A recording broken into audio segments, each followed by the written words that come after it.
Bonjour, je m'appelle Marianne Latour et le sujet de ma présentation est la phrase infinitive et la phrase apprésentative.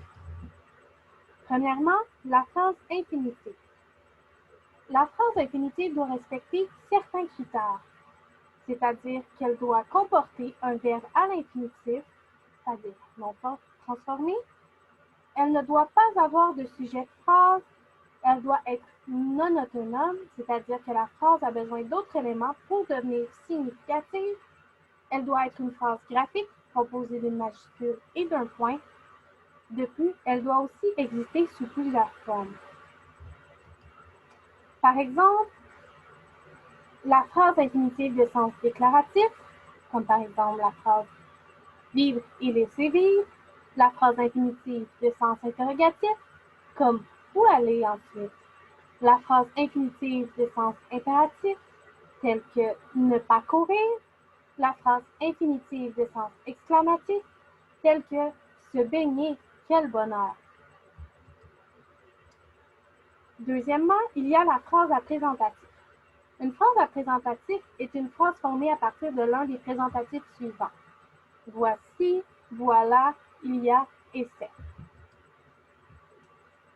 Avec voici et voilà, qui sont des présentatifs qui proviennent de l'impératif du verbe voir, on voit voici qui remplace vois ici, voilà qui remplace vois là. La phrase apprésentative avec les présentatifs voici et voilà peuvent s'employer avec plusieurs extensions. Elle peut s'employer avec un groupe du nom, comme dans la phrase voici ma maison.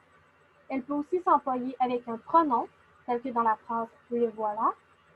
Ou encore, elle peut s'employer avec un subordonné, une subordonnée complétive, comme dans la phrase voilà qu'il est parti à tout jamais.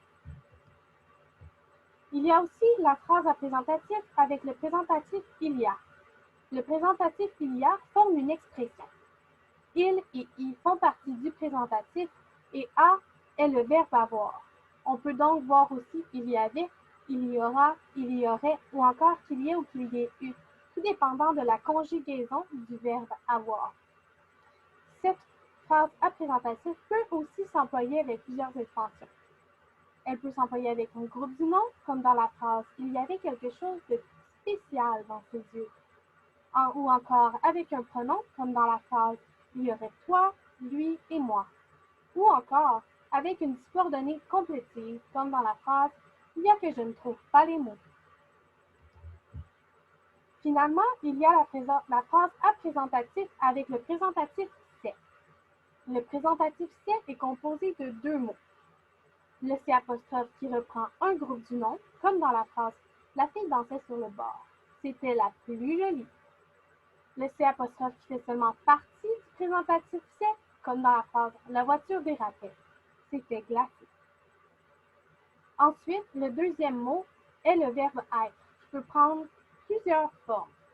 On peut voir c'est, c'était, ce sera, ce fut, ce serait ou encore que ce soit, tout dépendant de la conjugaison du verbe être.